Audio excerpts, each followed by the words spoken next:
खुलुमबाय लोगोफोर, आं दिनै नोंथांमोननो स्टेटनि गासै साख्रि जेरै Assam police, Assam direct recruitment बायदिफोरनि एग्जामाव गोनां जानाय फैफ्लेबाय थाग्रा इम्पर्टेन्ट GK/CSनि सोंनायनि फिननायखौ लानानै फैलायबाय। नोंथांमोना भिडिअखौ मोजां मोनोब्ला लाइक आरो बेबायदिनो इम्पर्टेन्ट GK/CSनि सोंनायनि फिननायखौ बर' रावजों मोनबाय थानो लुबैयोब्ला अन्नानै चेनेलखौ साबस्क्राइबबो खालामबानो जाबाय। दिनैनि गिबि सोंथियाव दं, अख्राङाव थांजेननाय गिबि सुबुङा सोर? अपसनाव दं A. Neil Armstrong, B. Edwin Aldrin, C. Yuri Gagarin, D. Valentina Tereshkova. बेनि थार फिननाया जाहैबाय डी. वेलेन्टिना तेरेस्क'भा। नैथियाव दं, सोरखौ भारतनि आयरन मेन एबा लहा मानसि होननानै मिथियो? अपसनाव दं ए. सरदार वल्लभभाई पटेल, बी. डक्टर बी. आर. आम्बेडकार, सी. दादाभाई नौरोजी, डी. महात्मा गान्धी। बेनि थार फिननाया जाहैबाय ए. सरदार वल्लभभाई पटेल। थामथियाव दं, टिचार्स डेखौ माब्ला फालिनाय जायो? अपसनाव दं ए. 1 मे, बी. 5 सेप्तेम्बर, सी. 14 नभेम्बर, डी. 10 दिसेम्बर। बेनि थार फिननाया जाहैबाय बी. 5 सेप्तेम्बर। ब्रैथियाव दं, डेभिस कापआ गाहायनि बबे खेलाजों सोमोन्दो दं? अपसनाव दं A. Football, B. Lawn tennis, C. Badminton, D. Hockey. बेनि थार फिननाया जाहैबाय बी. Lawn tennis.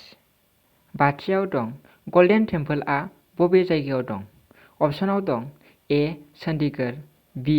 Jalandhar, C. Ludhiana, D. Amritsar. बेनि थार फिननाया जाहैबाय डी. अमृतसर। दथियाव दं, मौर्य डायनेस्टिखौ सोर गायसनदोंमोन? अपसनाव दं ए.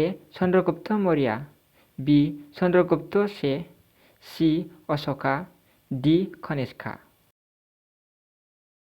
बेनि थार फिननाया जाहैबाय ए. चन्द्रगुप्त मौर्य।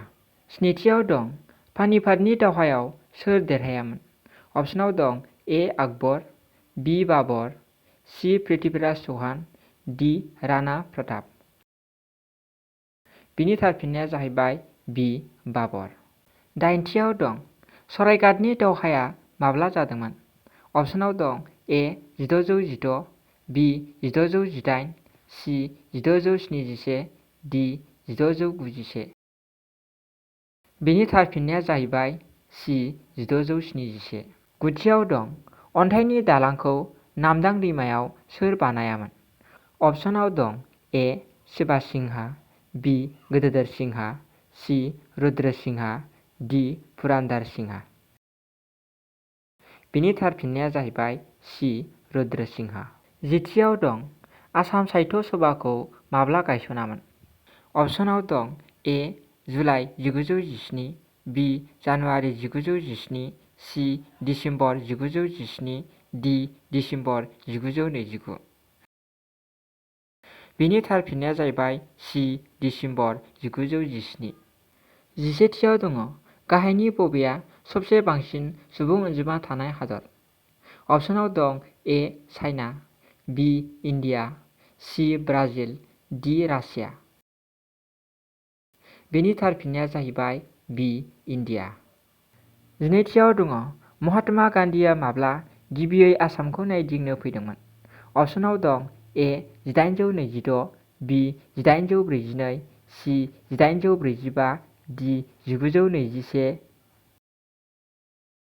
बिनि थार फिननाया जाहैबाय डी. 1921। जिथामथियाव दङ, सोर सुबुंखौ महात्मा गान्धीया आसामनि सर'जिनी होननानै बुंदोंमोन? अपसनाव दं ए. चन्द्रप्रभा साइकियानी, बी. बगेश्वरी फुकननि, सी. भानुमति तालुकदार, डी. पुष्पलता दास। बिनि थार फिननाया जाहैबाय सी. भानुमति तालुकदार। जिब्रैथियाव दङ, सोर सुबुङा गपिनाथ बरदलैनो लोकप्रिय बिमुंखौ होदोंमोन? अपसनाव दं A. Jairam Das Daulatram, B. Syed Fazal Ali, C. Jawaharlal Nehru, D. Braj Kumar Nehru. बिनि थार फिननाया जाहैबाय ए. जयराम दास दौलतराम। जिबाथियाव दं, आसामनि हादरसायारि मेथाइ अमर अपना देशखौ सोर सुजुआमोन? अपसनाव दं ए. भुपेन हाजरिका, बि थारुन राम फुकन, सि लक्ष्मीनाथ बेजबरुवा, डि अम्बिकागिरि राय चौधुरी। बिनि थार फिननाया जाहैबाय सि लक्ष्मीनाथ बेजबरुवा। 16थियाव दङ गुवाहाटी इउनिभारसिटिया माब्ला गायसनजादोंमोन? अपसनाव दं ए 1947, बि 1948, सि 1949, डि 1950। बिनि थार फिननाया जाहैबाय बि 1948। 17थियाव दङ गाहायनि बबे हादरसाया 1963 मायथाइयाव आसामनिफ्राय गावस्रादोंमोन? अपसनाव दं ए नागालेण्ड, बि मेघालया, सि त्रिपुरा, डि मणिपुर। बिनि थार फिननाया जाहैबाय ए नागालेण्ड। 18थियाव दङ बबे सोदांसालिया आसाम एकर्डनि जोहै गायसनजादोंमोन? अपसनाव दं ए गुवाहाटी, बि बङाइगाव, सि नुमलिगड़, डि दिग्बय। बिनि थार फिननाया जाहैबाय सि नुमलिगड़।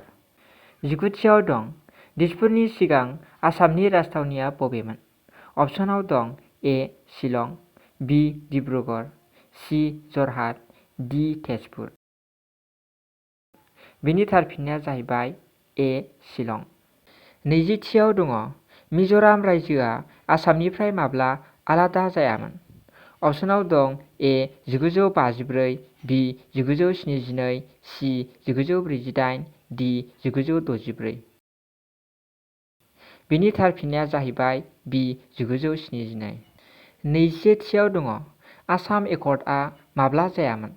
अपसनाव दं ए 15 आगस्ट 1985, बि 22 जानुवारि 1986, सि 15 आगस्ट 1986, डि 15 आगस्ट 1990। बिनि थार फिननाया जाहैबाय ए 15 आगस्ट 1985। 22थियाव दङ आसाम एकर्ड जानाय समाव भारतनि गाहाय मन्थ्रिया सोरमोन? अपसनाव दं ए इन्दिरा गान्धी, बि देबी गौड़ा, सि ए.बी. वाजपेयी, डि राजीव गान्धी। बिनि थार फिननाया जाहैबाय डि राजीव गान्धी। 23थियाव दङ आहम रायजोनि गायसनगिरिया सोर? अपसनाव दं ए सुकाफा, बि सुतेवफा, सि सुबिनफा, डि सुखामफा। बिनि थार फिननाया जाहैबाय ए सुकाफा। 24थियाव दङ आहमफोरा गुबैयै बबेनिफ्राय फैदोंमोन? अपसनाव दं ए मंमाव, बि आराकान, सि राकिन, डि पाटकाई। बिनि थार फिननाया जाहैबाय ए मंमाव। 25थियाव दङ आसामखौ गाग्लोबग्रा गिबि मुस्लिम सुबुङा सोर? अपसनाव दं ए आलाउद्दिन खिलजि, बि बख्तियार खिलजि, सि आली मार्दान खिलजि, डि आलियास शाह। बिनि थार फिननाया जाहैबाय बि बख्तियार खिलजि। 26थियाव दङ हुयेनसांआ आसामाव सोर राजानि समाव बेरायफैदोंमोन? अपसनाव दं ए भगदत्त, बि भास्कर बर्मन, सि रुद्र सिंहा, डि रुद्र बर्मन। बिनि थार फिननाया जाहैबाय बि भास्कर बर्मन। 27थियाव दङ सोरनि जोनोम सानखौ भारतआव हादरारि गेलेमु सान हिसाबै फालियो? अपसनाव दं ए धनराज पिल्लाई, बि अजय ठाकुर, सि मनजुत सिलार, डि मेजर ध्यानचांद। बिनि थार फिननाया जाहैबाय डि मेजर ध्यानचांद। 28थियाव दङ सोरखौ रांखान्थिनि बिफा होनना मिथियो? अपसनाव दङ ए रबीन्द्रनाथ टेगर, बि एडाम स्मिथ, सि महात्मा गान्धी, डि जवाहरलाल नेहरू। बिनि थार फिननाया जाहैबाय बि एडाम स्मिथ। 29थियाव दङ साननि खाथिसिनाव थानाय ग्रहनि मुङा मा? अपसनाव दङ ए बुध, बि बृहस्पति, सि मंगल, डि बुहुम। बिनि थार फिननाया जाहैबाय ए बुध। 30थियाव दङ आसामनि गिबि सावथुननि मुङा मा? अपसनाव दङ ए इन्द्रमालति, बि जयमती, सि मधुबाला, डि प्रेमकथा। बिनि थार फिननाया जाहैबाय बि जयमती।